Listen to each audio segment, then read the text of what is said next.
You're listening to the Gold Standard Podcast. I'm your host, three-time Olympian and motivational speaker, Leah Amico.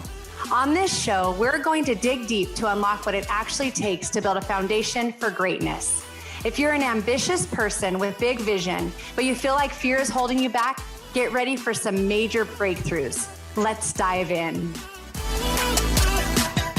Welcome back to the Gold Standard Podcast. I am excited about a new friend that I've made who is my guest today, and we were able to speak to students up in Oregon, just sharing with them our faith and encouraging them, inspiring them. But my guest is a former professional snowboarder for 10 years. He was one of the best in the entire world. He has a world record, as well as he's appeared in extreme sports movies and TV commercials. I'm excited to welcome Tom Gilles to the Gold Standard Podcast. Welcome, Tom. It's great being here.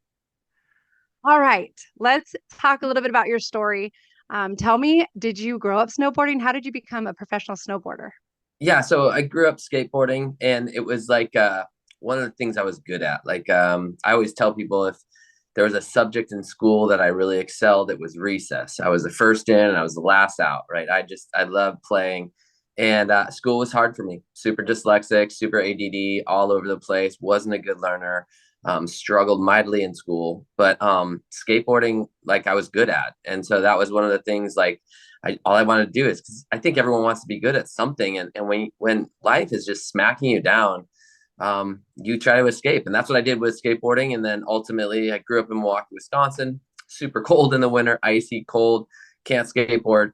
And snowboarding came along, and really that was where I got to go fast, and I like going fast. And yeah, at 8th grade, I knew that, like, that's what I want to do for the rest of my life. I didn't necessarily know how that was going to be a reality, because it wasn't like you couldn't really do that, or actually it wasn't the norm, and it was outside of everything else. So it was kind of one of those things where, again, if I looked around my surroundings, I grew up snowboarding on a landfill, 200 vertical feet. It got bigger every year because they kept adding more garbage to it and covering it. And, that was just, you would think I'd be a professional trash talker, but, no, I just fell in love with snowboarding. So I was like, I just want to do this. I'm good at it, and I love it. And I just want to see where it would take me. And, ultimately it took me to Lake Tahoe, California, where my dreams became a reality. But, yeah, the crazy thing is I just wanted to do it. And I knew, parents were pushing me to go to college. They were like, you gotta get, education. And I just kind of told them, I was like, if I don't do this, I'm going to regret it the rest of my life.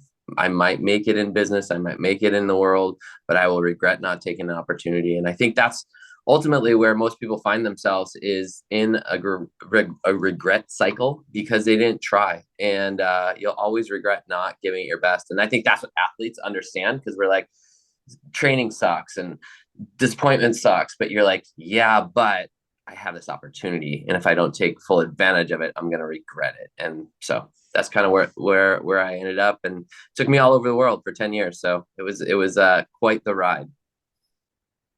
I love how you were saying that you just knew, like, I'm going to find a way to do this. And when I Yeah. hear that, I relate so much in softball. It was a part of me. It was something where I felt like, oh my gosh, I'm living partly out my purpose. Even though I was young, I was like, I'm supposed to be doing this, right? And I loved it so much, so that I wanted to be the one going out to practice. I wanted to put in the extra work. I wanted to find a way. I wanted to do it when I'm hanging out with my friends. It's kind of weird, right? But it's not when it's something that you're so passionate about. So has there been anything else in your life? Like, maybe when you were younger, was there anything else, or was it just like you just couldn't wait to do anything except get out there and practice?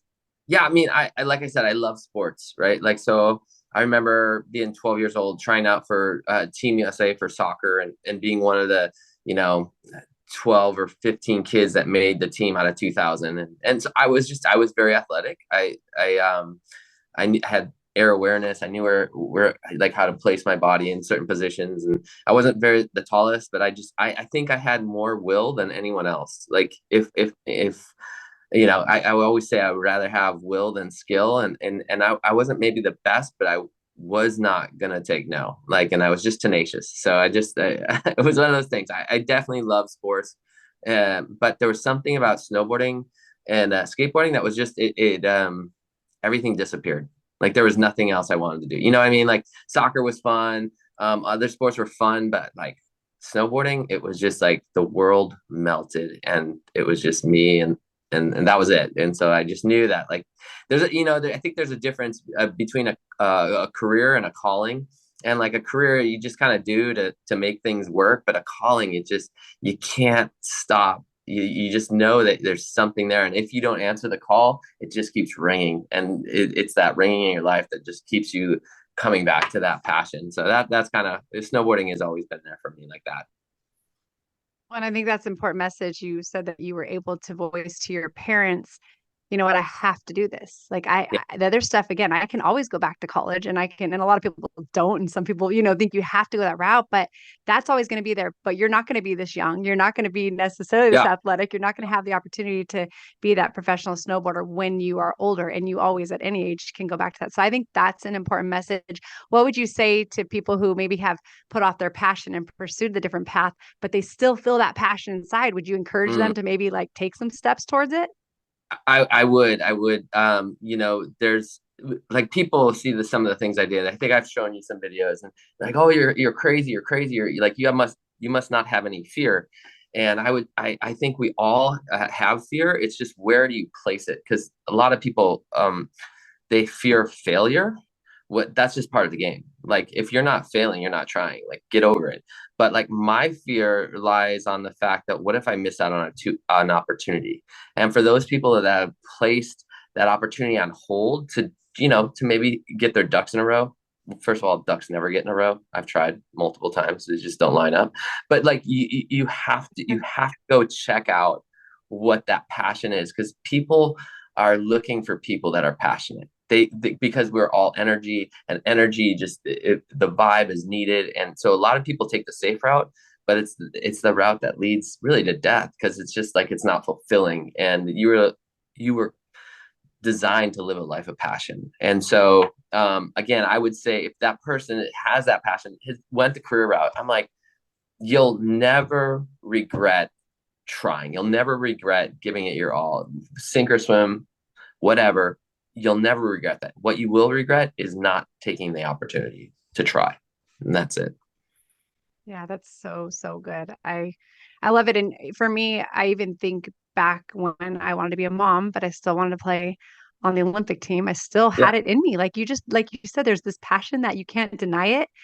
And I knew, like, no, I have to give it a try. I might not make the team. I'll see if I can get back into the shape I need to, but I Yeah. have to give it everything I have and see. And I was the first mom on the Olympic team. My son was 3 when I won my last gold medal. But then the crazy thing is, I knew, I knew when I was done. Like Yeah. it was, finishing up with that last Olympics, and I saw the pull started to be too much. And I was like, okay, Mm, this this is when it is, like, finish strong, and then I was like, okay, but I want to take that same passion. What next? yeah. And ultimately for me, eventually it became speaking for the most part, I would say, which you're a speaker, and we'll get into that. Let's go back really quickly, one more thing, because when you said that school just was hard for you, Yeah. did that cause you, like you said, it was an escape, which I think a lot of people find sports, as Yep. outlets, and they're finding something, right, mentally, as an escape. But did you struggle with confidence in some ways because of that? Or did you just say, well, nope, I'm going to go find my confidence over here, and you replace it? What would you say? Because my son struggled a little bit when he was younger with the academics. Now he's a straight A student, but I was Yeah. thankful to homeschool and give him some extra time. Right. Yeah. I think I had all this confidence outside of school, and so, if anything, I was trying to bank that, like, confidence, and so I could bring it. Like, again, school was so very hard for me, but then I had a sixth grade teacher that saw that, really, I think I wasn't challenging myself. I was just like, I was buying into the lies of the labels that people, like, okay, I was the dumb kid, right? And so, like, oh, okay, I'm the dumb kid, whatever. And so, I would mess up on purpose so I wouldn't have to try. And I think he saw that in me, and he just kind of, like, really called me out in a beautiful way, and just was like, you know what, Tom, like, so you suck at school, whatever. You're really good at training. So why don't you just look at school as training? Like, you got to get through this to get to the next thing. And it was a mindset thing, really. I think the biggest muscle you have is in between your ears, and you need to sometimes, listen to yourself, talk to yourself, yell at yourself, preach to yourself, and really, like, it was one of those learning moments where I was like, oh, I'm not good at, I've said it so many times that I'm not good at school that I don't think I can overcome that hurdle. However, I'm good at training. And so once I started telling myself, oh, this is just training, I'm just training to get through this, then all of a sudden I did get on honor roll. I did get to, and it was like just this flip of a switch. It was a mindset thing. I was, instead of calling it learning, I was calling it training, and I'm good at training, so it's crazy how our brains work and how we just need to get past those obstacles and rewire it, or just rethink what it is, right? Because we are all going to have struggles, and we're all going to have tough things that we're going to have to get through, and how do you reframe it, right? So it's something that you can conquer. I want to talk a little bit more about that, about obstacles. So let's first go, because I'm sure as a snowboarder, what were the biggest physical obstacles you had to face as a pro athlete? Well, one, I was a no one out of nowhere, right? Like, so I didn't have any sponsors when I moved out. I just had a wing and a prayer and a passion. And it's funny, people are like, oh, right place, right time. And I think there's a lot to that. But again, no one saw me working harder than anyone else. No one saw me dreaming and bleeding and like driving after it. And yet I think some of those obstacles were that. And then two, I didn't know the business side of things. I honestly, I had to negotiate all my contracts at first until I got an agent. And I mean, it was just like the first big contract I had. They called me into a room, flew me up to Portland, and they were like, okay, what do you want? And I was like, all right, I want 25 grand, and I want, a $10,000 travel budget. And instantly they're like, yes, okay. And I was in my head, I'm like, oh my gosh, I so undersold myself. Like, what else? And like, I just kept trying to add things. And they're like, yeah, yeah, no problem, no problem. And I'm like, dang, like I didn't even know what I was doing. And so I think I had to figure out really fast the business side of things too. And then just like the ego, right? The ego and the pride. And like, oh man, it's like, it's hard when you're, I think in team sports, other people pick you up. Whereas in like individual sports, like Mhm. you constantly have to be like, really like, you got to get motivated and you got to keep motivated. And it's hard because it's just like, you feel it's like you against the world. And yet, you just have to continue to keep getting up and keep getting up. And then, obviously lots of injuries because we're flying through the air and ragdolling and hitting rocks and hitting trees, and we're not wearing helmets because we want to look cool, and whatever. And so it's just it was a battle of your mind, of like how to overcome like obstacle after obstacles, because there were just a ton of things. But yeah. So I'm thinking tricks. Like, I don't even know. I don't know what it is. It's called in snowboarding, but like, Yeah. how high do you get in the air? How low do you go? Like, tell me something about that. Yeah, I mean, so like you're just trying to get video parts and easily, like, you were flying like some of these kickers that we were building, right? Because you wanted them to be awesome and you wanted people to be like, oh my gosh, that was incredible. But you're flying 100 feet through the air, and you're going like 40, 50 miles an hour. And it's good when it's good, and when it's not, you catch an edge. Like, so you're coming in for a landing and you over rotate just a little bit, and then you catch an edge, and then you ragdoll. That's what we call ragdolling, and you just kind of flip for the next 50 yards as all your gear goes every which way, and then you got to get up, collect everything, hike back up, and do it again. So I once I saw many chiropractors, many things it went wrong with my body, but I would go into the chiropractor and he'd be like, "What do you do? Let me guess. Let me guess. Do you sit on the hood of a car going 40 miles an hour where it hits another car and then you just flip off onto the road multiple times?" I'm like, pretty much. That's snowboarding in a nutshell. Yeah. Oh my So, gosh. That's okay. So then I'm thinking, after an injury, does it affect your mind for the next time you go to do that same type of a trick? Like, tell me a little bit about that. yeah, I mean, like, so you do have to overcome the battle in your mind. You have, like, it was crazy. I probably for about 6, 7 years, I didn't have any fear on that side of it. I was like, dude, this is my one chance. And I would tell myself, like, you're only as good as your last video part. You're only as good as your last interview. You're going to be here today, gone tomorrow, and you better give it your all. And so injuries came, injuries went, and I just kept getting better.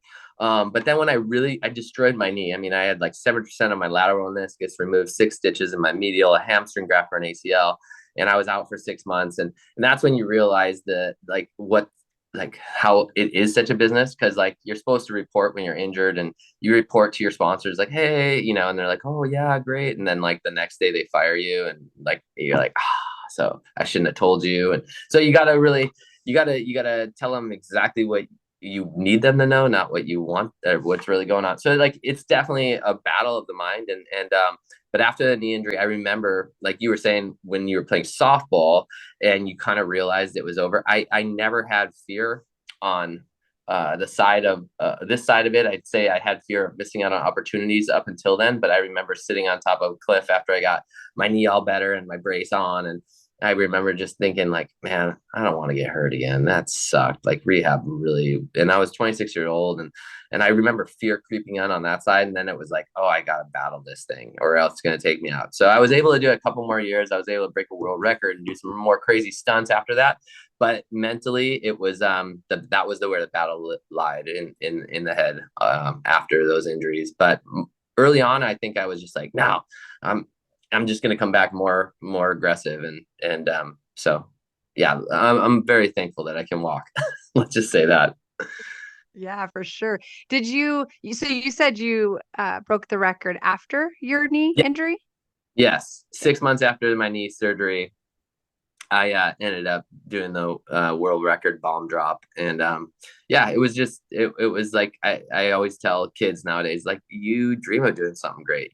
No one ever dreams of hitting the first shot in the game. It's always the last shot to win this championship. It's winning super or winning touchdown, winning this, winning hit, whatever it is, like walk off home run.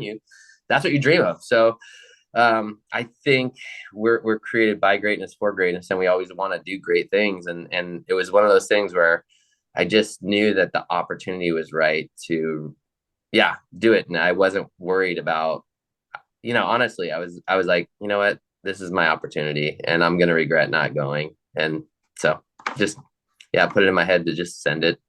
It is a mindset. And I like that approach of just like go for it, leave it all out there because it is the fear of failure, what others think, the unknown, those things that hold so many people back. Number one, from even starting, or if they do start, it holds them back from being their best. They might even try to sabotage themselves, like you said, when they have that doubt that creeps in, almost like, well, it's okay if I fail because, I can give it my all and just that mindset. But I think in order to be great at anything, you do have to just give it your all and then learn from the mistakes and, different things that happen.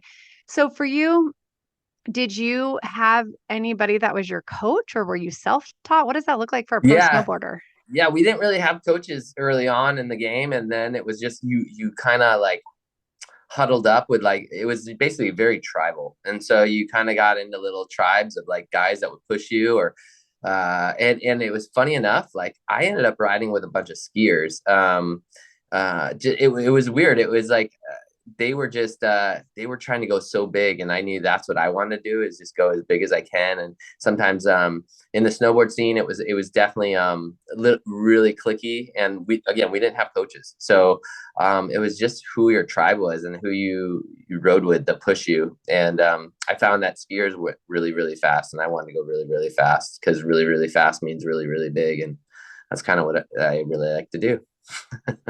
So when you did, get the world record Yeah. and set a world record, did it feel different that time than any other time?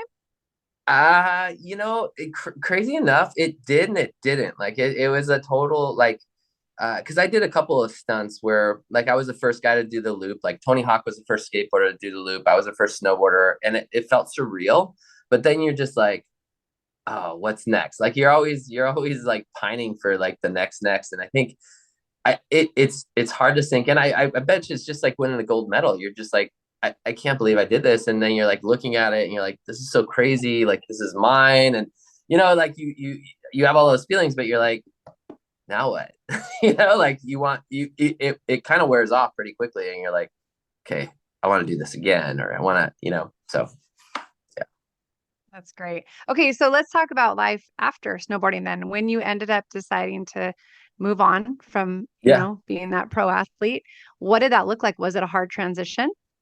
Yeah, a little bit. I mean, it was a funky story, and I think we can get into that later. But I had some major life changes, like outlooks on life, and really, the sponsors didn't like it. I was the party guy. I was the guy that was always the life of the party and kind of, really loud and obnoxious. And I had a radical transformation in my life, and that ultimately brought me great peace, but also like this, it didn't jive with what the sponsors were paying me to do. They didn't really like that lifestyle change. And in fact, it was crazy because I was looking for a change in my life, and I just saw this being an open door or a closed door. Like they were closing a door, and I was walking into another door. And ultimately, I in mountain towns, you're either going to be in hospitality or construction. And I met a guy that was gonna, like, he's like, I'll mentor you how to build houses. I'll teach you to be great at doing this. And I really liked his approach because he was actually a pro skier at one time. He was a speed skier. He did like really awesome things, and then he just kind of settled into a new phase of life. And he's like, I'll help you transition to like just what that looks like. And so again, I just started building houses, and it was a great learning opportunity. And yeah, it was a hoot. Just yeah, learning to do something new and having a skill underneath your belt to be able to provide. Yeah. So your transition came at a time, and I know it involves the faith. So tell me a little bit about like how that happened. Yeah. Well, so again, like I was the party guy. I smoked weed every day for 7 years. I was drinking, I was a womanizer, I was all this things. And I'd walk into a room, into a party, everyone wanted to be me, accept me because I couldn't accept myself. I knew I was living far less than I was worth. And so it was really hard to look at myself in the mirror. It was hard to like I was doing things I said I would never do. And like that's really hard to reconcile. And so ultimately I yeah, a neighbor just basically shared with me his faith and just dared me like anything. Like, and I was always like, you dare me to do things, I'm gonna do it. Like it was just like that was the thing we did in snowboarding. I was like, I was gonna outdo you. Like that was it. Like you went that big. Okay, watch this. I once bet a guy $5 at the US Open that I could air over this banner, and everyone was like, there's no way you can air over that banner.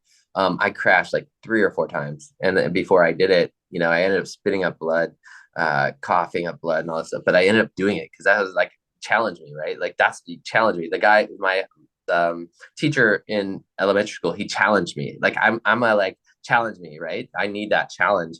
And he just challenged me. He's like, all right, I'm gonna ask you, just ask God if he's real. If he's not, I'm a kook. If he is, then you're gonna have to obey him. And I was like, deal. And I did. I asked him into my life, and he showed up. He showed off, and then, I had peace in my life for the first time ever. It wasn't like chaos outside, chaos inside. It was just peace. And then I did. I took the weed off my board. I took all the stickers off my board, like, and I put a cross on my board, and the sponsors freaked out. They just said, dude, you can't do this. And I was like, wait, you didn't have a problem when I had like the boobs on my board or the middle finger or the weed? I'm like, no, that's cool. That was great. I'm like, okay, so why are we talking?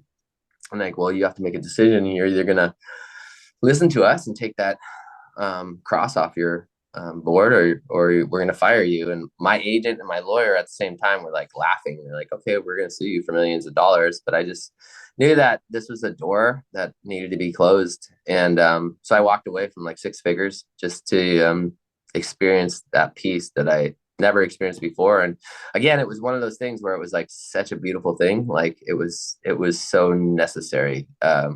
Because I think I left on my own, I don't think I would be here today, just because of like the destructive, like I was always going to outdo you. So, a lot of my friends died doing squirrel suits, base jumping, like, because there's a fine line between, when you're on the adrenaline train, there's a fine line between stupid and crazy. And I always say I was crazy, but I wasn't stupid.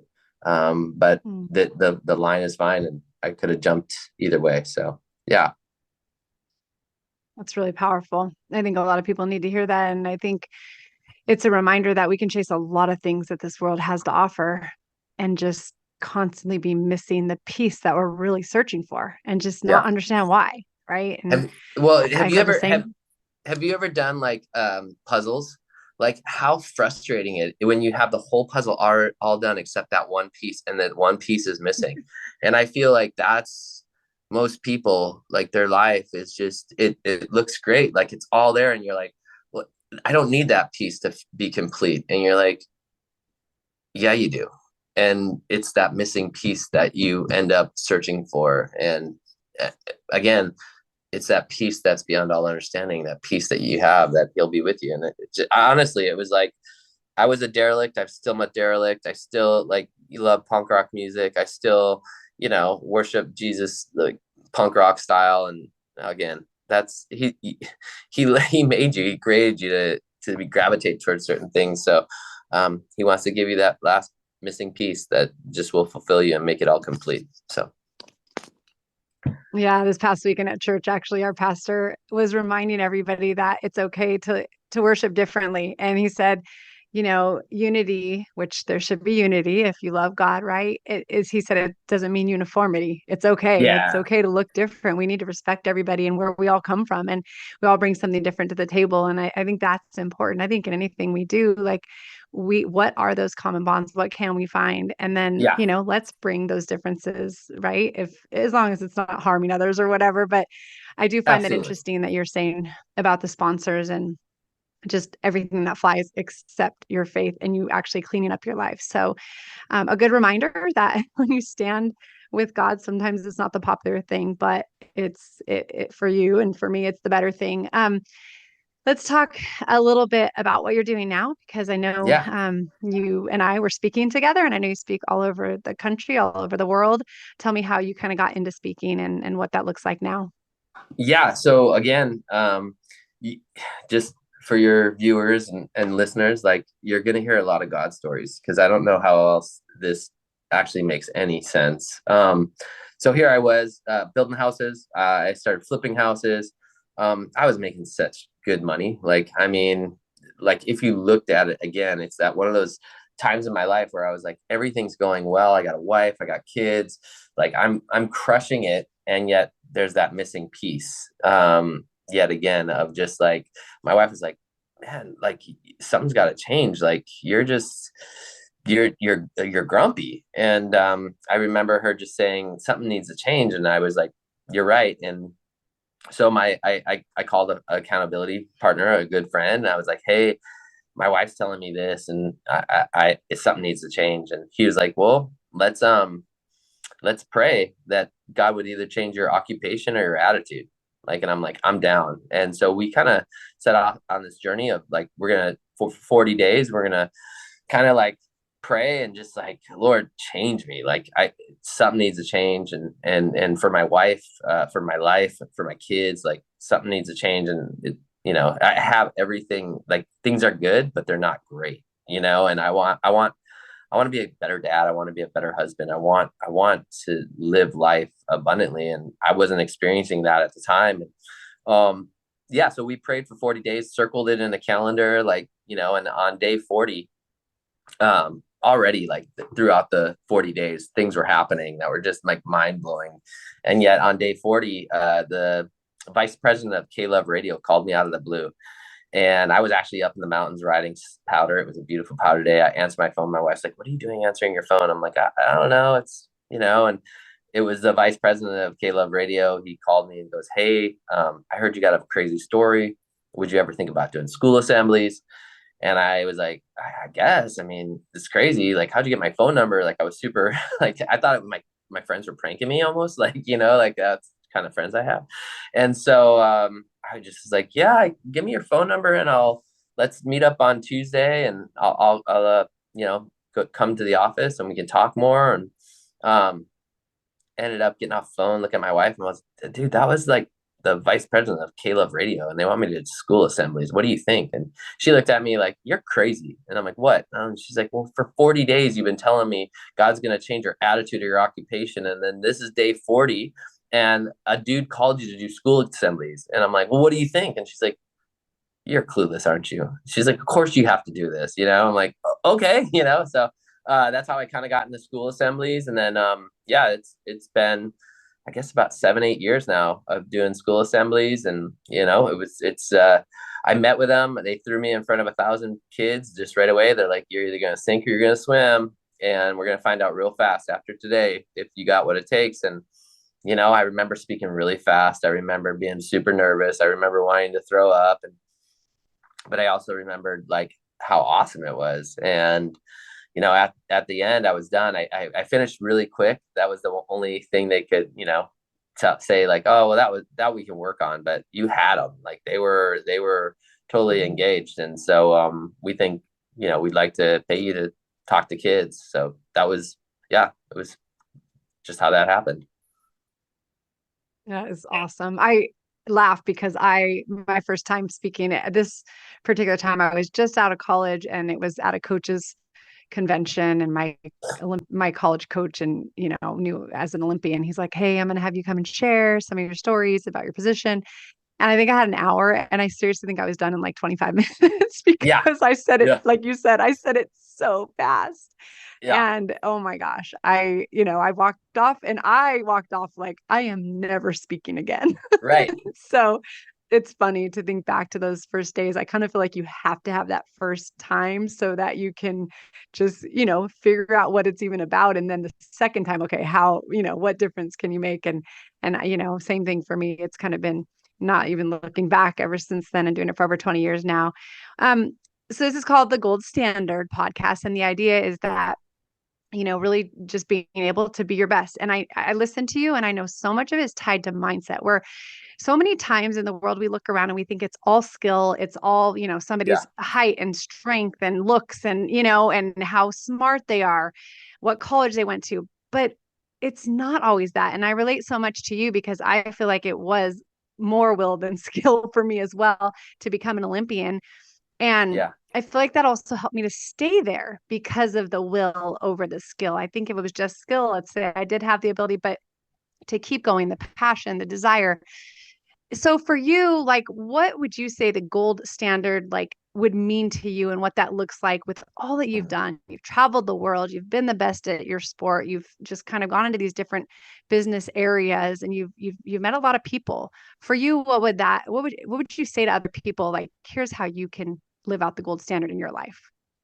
yeah. I would say, I mean, it boils down to choosing to learn, like, and like being a lifelong learner. Like, I study every day. I'm like trying to, okay, analyze what was good, what was bad, like get feedback, like constantly look to improve. Like, and that's part of like that mindset of, hey, I'm gonna learn, and I'm know that you're gonna make mistakes. But I always tell people, like, mistakes are mistakes if you leave them, but if you learn from them, they're called learning lessons. Like, so like take whatever mistake you made and learn from it and don't do it again. Well, again, it's that mindset. Like, I there's another gear. I know that everyone has another gear. And are you giving your all, or are you believing your lies, right?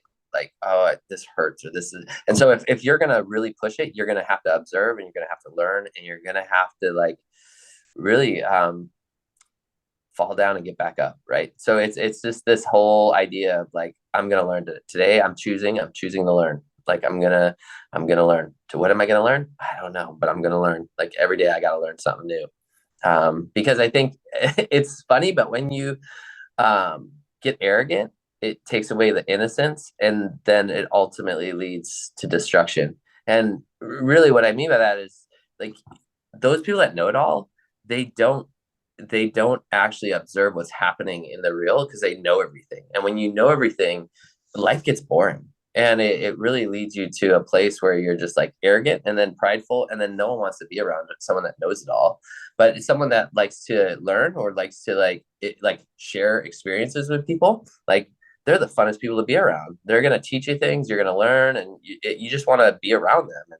And so, but those people also are constantly learning. Like, they're never not learning. And so I think it has to do with that mindset of being like, today is a gift, and I'm going to learn. What am I going to learn? I'm going to learn how to be better. And ultimately, that's, I think I've seen 85-year-olds that are so young, and it's because they're excited about learning still. And then I've seen 25-year-olds that know it all, and they're just bitter. And I don't know. It's just kind of a mindset thing for sure. And when I listen to you and the stories you're sharing, I think also finding out the things that really kind of make you passionate, right? And that you Oh yeah. you love to Yeah, do. For yeah. you, I mean, you're constantly riding your skateboard. I saw a video of you on Instagram and you're riding it through the airport. Do they ever say Yes. anything to you, by the way? So the only airport that really they got mad at me was Salt Lake City, Utah, and it's funny because you're going really fast. Like no, normally if it's really crowded, I'm chill, but I'm like everyone else has roller bags, so this is just my roller bag. That's kind of how I'm like justifying it in my head. And in Utah, I had a couple gate agents yell, and I just pretend like I don't speak English, so I just keep going because they're gonna have to catch me first, and then ultimately when they were like trying to chase me, I just like go down the hallway and like keep going. So I don't know, it's pretty funny. Most people don't know what to think. They're just like, oh, okay. And in fact, I just got in Indianapolis last night and it was empty. It was like 10 at night, and they have a long terminals, and I was going so fast. It was so fun. It was like there's nothing like airport floors. They're so fast. It's beautiful.